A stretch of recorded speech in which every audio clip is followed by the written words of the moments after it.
Kozhikode മേപ്പയൂരിൽ 18-കാരനെ police ആളുമാറി മർദ്ദിച്ചെന്ന ആരോപണം. മർദ്ദനത്തിൽ 18-കാരന്റെ കർണപുടം തകർന്നതായി പരാതി. ചെറുവണ്ണൂർ സ്വദേശി ആദിലിനാണ് പരിക്കേറ്റത്. നടപടി ആവശ്യപ്പെട്ട് കുടുംബം ഡിജിപിക്കും മനുഷ്യാവകാശ കമ്മീഷനും മേപ്പയൂർ പോലീസിനും പരാതി നൽകി.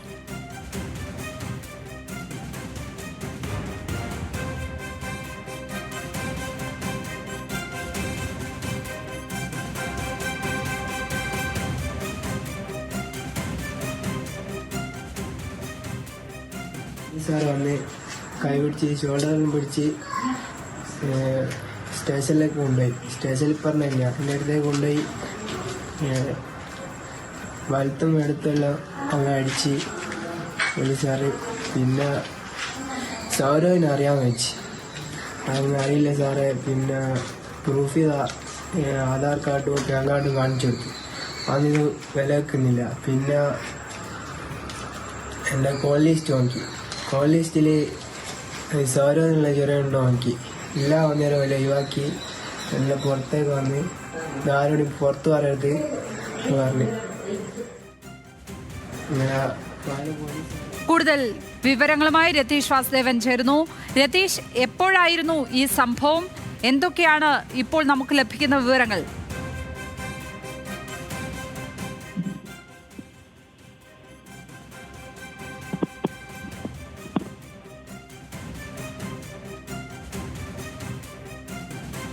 കോഴിക്കോട് മേപ്പയൂരിലാണ് 18-കാരനെ പോലീസ് ആളുമാറി മർദ്ദിച്ചിരിക്കുന്നത്.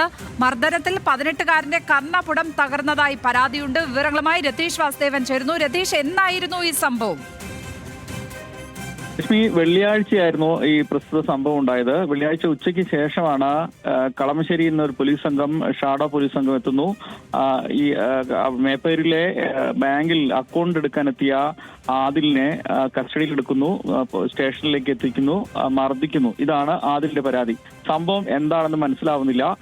തുടർന്നാണ് ഈ കളമശ്ശേരിയിൽ നിന്ന് ഒരു തട്ടിപ്പ് കേസ്, ഒരാളെ തട്ടിക്കൊണ്ടുപോയ കേസുമായി ബന്ധപ്പെട്ട് അന്വേഷിച്ചെത്തിയ ഷാഡോ പോലീസ് സംഘമാണ് ആദിലിനെ കസ്റ്റഡിയിൽ എടുത്തത് എന്ന് പറയുന്നു.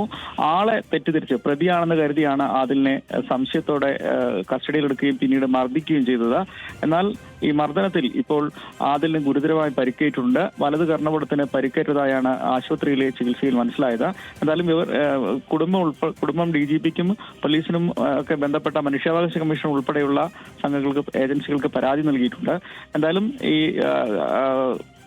കൊച്ചിയിലെ കേസിൽ യഥാർത്ഥ പ്രതിയെ പിടിക്കാനെത്തിയ പോലീസുകാർ അബദ്ധത്തിൽ ആദിലിനെ കസ്റ്റഡിയിലെടുക്കുകയും മർദ്ദിക്കുകയാണെന്നാണ് മനസ്സിലാക്കുന്നത്. എന്നാൽ ഒടുവിൽ ആദിലിനോട് ക്ഷമ പറഞ്ഞ് പോലീസ് സംഘം, ഷാഡോ സംഘം രക്ഷപ്പെടുകയായിരുന്നു. എന്തായാലും ഇത് സംബന്ധിച്ച് പരാതിയുമായി മുന്നോട്ട് പോകുമെന്നാണ് ആദിലിന്റെ കുടുംബം പറയുന്നത്. ലക്ഷ്മി.